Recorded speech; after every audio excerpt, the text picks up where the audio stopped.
Can you talk a little bit? Sure. Hi, my name's Matt Porterfield. Just sending an email. My face will probably be positioned like this. Me a new password for the bonus compilation. I want to extend to our French distributor the day.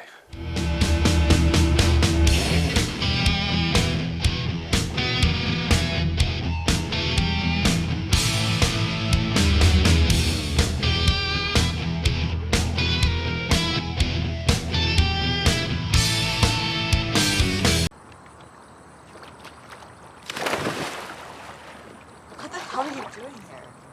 I missed you. It's been a mad summer.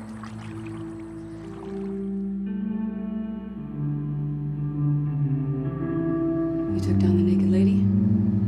Oh, right over my bed. Claire and George think you're in Wales? I was always interested in the theater and in photography and in the plastic arts, like when I was young as a student. But I studied psychology in college at university. But I was dating a girl who was studying film, and she was having like a lot more fun than me and making movies, so I transferred into the film program at NYU, where I was studying psych. So yeah, it was when I was maybe 18 at the university. I was like exposed to the tools of filmmaking. I'd always watched movies growing up, but I never thought that I could make them because it seemed like too expensive. I never had a camera as a kid, even a video camera, so it wasn't until university.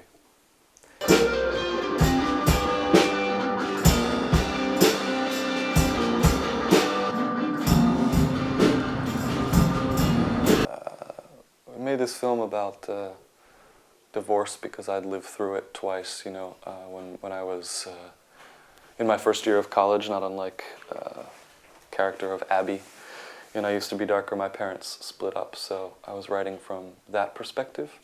And then, you know, in my 20s I was married and then divorced after 5 years, so I was writing from that perspective as well.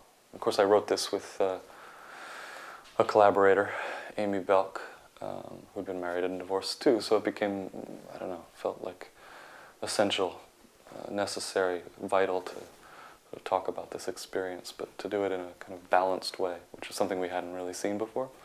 It's usually told from one perspective. But in I Used to Be Darker, there are sort of four protagonists, if you will, and our relationship, the audience's relationship to these characters is shifting. And I hope it's a balanced film. That was our goal, our intention. Taryn is on the curb with all her bags packed. She's your sister's kid. It's time for you to deal. And after it all, we'll figure it out. We'll start a life, there ain't no one down better. God, is it a bad time, Taryn? Shouldn't have just shown up. Oh, sweetie. That's not what I meant. You're always welcome here. My first film, Hamilton, was fully scripted, but there wasn't very much dialogue. It was fairly non-traditional, but there was a screenplay.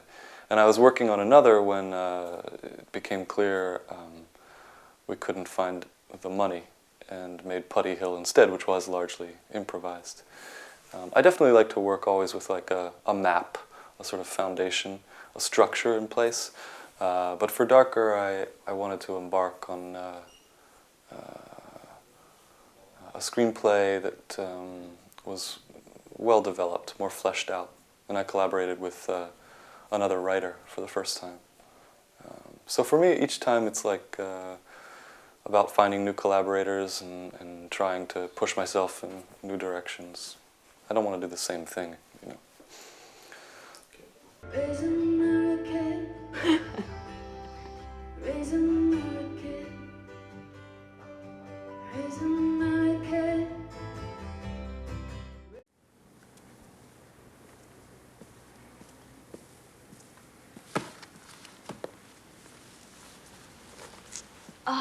Oh man, I love this movie. 3 women.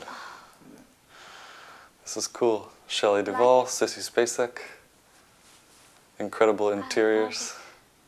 So Their performances are beautiful. wonderful. Look at that big. This is one of my favorite Robert Altman films. Nashville was like a big reference for I Used to Be Darker. But this movie, the cinematography, the way he's always shooting the characters through mirrors. Perfect. His casting is always surprising. I decorated most I of admire it his myself. casting the most.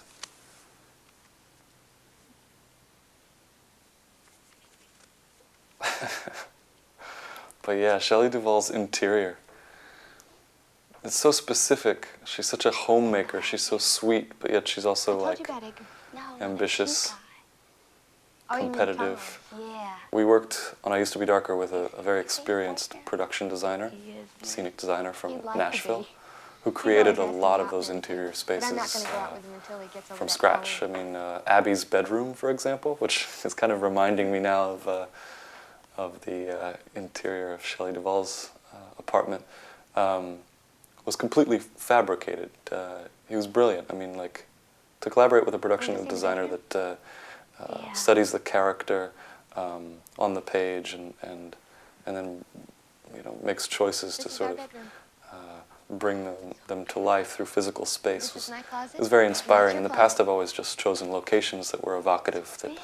you know, spoke this is our about desk. the characters in the film. In Putty Hill, it's, you know, we shoot a lot of the scenes in the actors' own That's my bed, and that's your interiors. So it was more about just placing things. But in Darker, we fabricated this world, and Bart Mangrum, imagine it being production like designer's that. name, was a real, it was Thanks. like a co-writer on the film in a way, at least in terms of character. Tu viens ici pour foutre la merde, C'est pas foutre tu la peux te merde, je dis des tailler. vérités. Ah bah oui, évidemment, quand on dit des choses T'es comme ça, devenu c'est ronflant toujours... maintenant. Ah bah oui. Oh shit, I know this one. I love this movie. Nos amours, Maurice Pialat.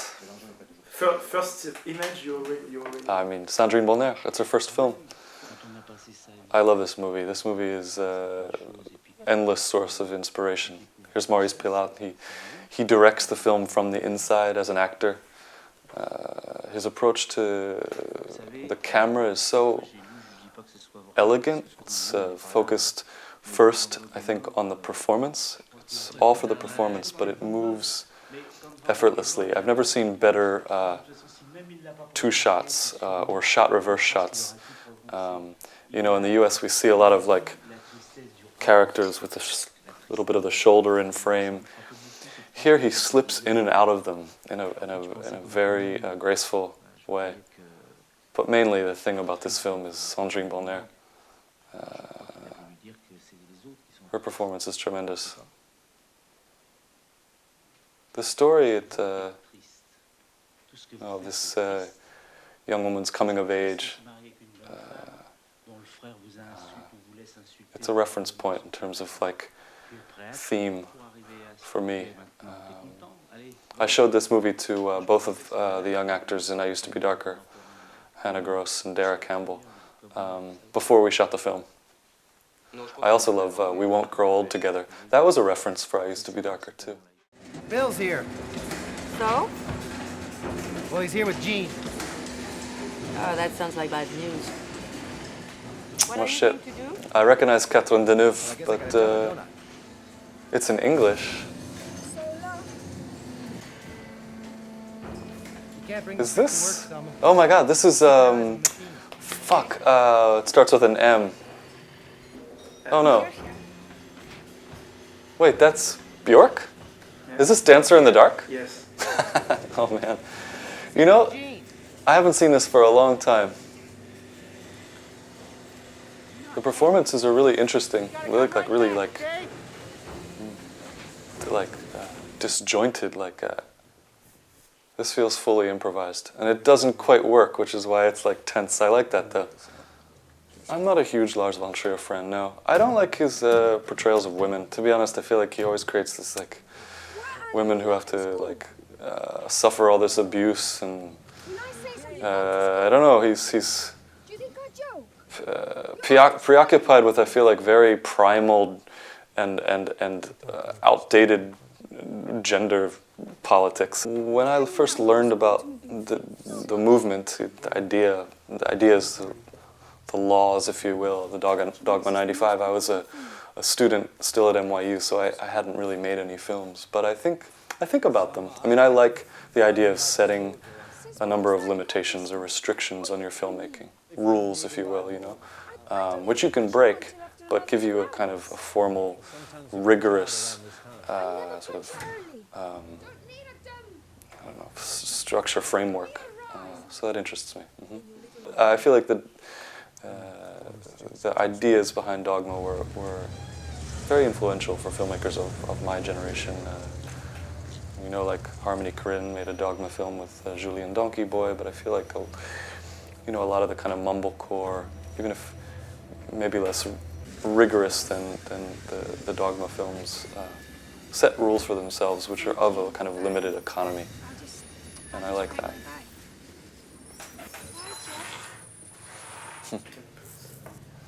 Yeah, weird film. She likes you. Took me a minute to get that one. I'm sure. All alike. All the cars we have here are Birds, Olds, Chevys, or whatever. I'm not even sure I can locate the same car. I know. Okay, I know this movie. In the car, we're hoping we can search the car and find it. Oh, well, I'll just contact our lost and found department for you. I love that actor, but I can't remember his name. It's not Harry Dean Stanton. It's Dean Stockwell. what's his name? Dean Stockwell. Dean Stockwell. That's right. Stanton. But there's Stanton. So this is Wenders, right? Nice. This is fuck. Why can't I remember the name? Why not? I love this movie. I just have to ask you to come back to the office with me. Oh, Paris, Texas. Harry Dean Stanton is an actor that I would love to work with. I'm writing a role for him now in a new film. Wim Wenders has a really very nice book of photos. I think it's called Once in English, and it talks about like the still photograph as a source of inspiration. I would say in all of my films, I'm driven by a certain economy.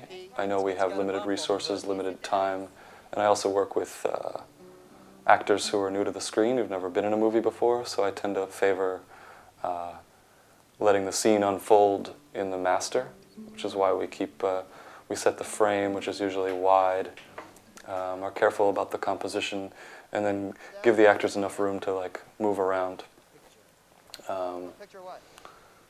So I'm always like spending a lot of time in the locations in which I want to shoot before production. I usually bring my cinematographer, Jeremy Saunier, and we walk through, we take some photos. Try to keep it simple, wide, and like a little distanced from the subject always. But I think about the image first, usually, before anything else.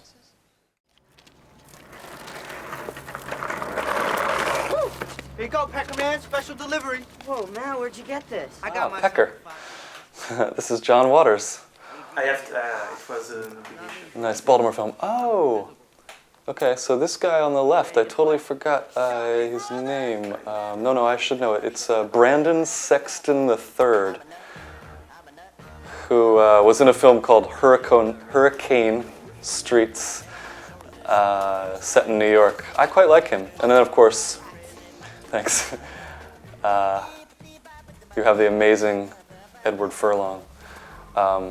So the scenario that I'm working on, I mentioned writing something for Harry Dean Stanton, but I also was thinking about Edward Furlong for the principal role, and I keep up with him in the tabloids, and I think he's in prison. He's not doing really well, but man, he was so dynamic when he was young. I know John Waters. He's a friend. He was very kind to me, John Waters. He put my first film, Hamilton, on his like top 10 in 2006 in Art Forum International. So we met, and I go to his Christmas party every year. We hang out. I mean, John Waters is able to do it all. I mean, he writes books, he does tours, he makes fine art. He hasn't made a film in a while. But Is he still trying to do movies, or is he... No, he's focused on other things, on writing, on his art making. He does a couple tours a year, but mainly he's writing. In a way, There are very few artists who play festivals or part of the US American indie scene who also are able to create work for gallery or museum installation. I've had a couple opportunities and it's something I'd like to do more of.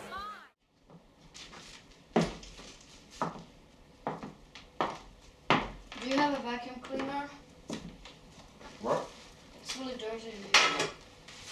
Ah, nice. Stranger Than Paradise or Down by Law? Stranger Than Paradise. Yeah, this is a good movie. This was a big inspiration for me. I saw this when I was at NYU. Of course, Jarmush went to NYU, but he dropped out. I dropped out too. But I remember seeing it with a bunch of undergrad film students, my friends, my peers, and everybody was like, what the fuck is this? It's like black and white, it's slow. It's like, we could do this with our 16mm cameras tomorrow. And I was like, no, this is fucking brilliant. John Lurie is so good. He's such a hipster, man. And she's so cool, and they sort of have a love affair, but they're cousins. I mean, he really wants to be cool for her. He wants to impress her. And she's not easily impressed. It's really a great portrait of an insecure, kind of arty hipster type who wants to be cool but has so really just a hard time connecting with other human beings. He's really antisocial, this guy. Cassavetes is the first American independent filmmaker. But in the 80s, I think, yeah, Jarmush reopened a door. He's, again, kind of working with a very limited economy. And the economy influences the aesthetic. And I think those are the most interesting filmmakers, indie filmmakers anyway. They're not trying to make films in the Hollywood model. They're taking what they have, which is an apartment, 2 or 3 interesting actors, some good music, and putting it together in a simple and economical way. Of course, he was also connected to all the new wave and no wave artists, photographers, filmmakers that I admire: Nan Goldin, Richard Kern, yeah, Amos Poe. Yeah, he's cool.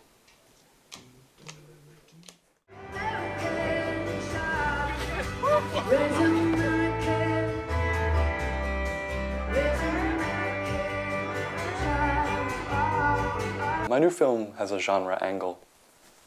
I think what I don't want to do is, I don't know, show things that we've already seen before. Genre, you make a genre film, you have a whole set of references. Genre expectations, films we've seen before.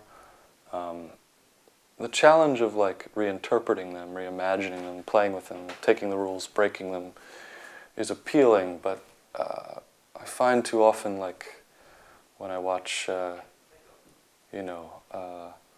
noir, a crime genre, a thriller,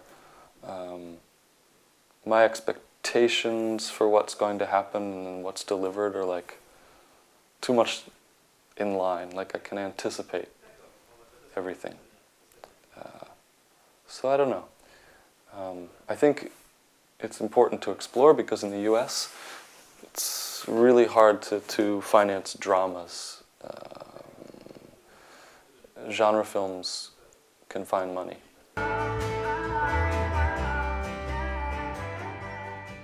Cheers to those that wish us well.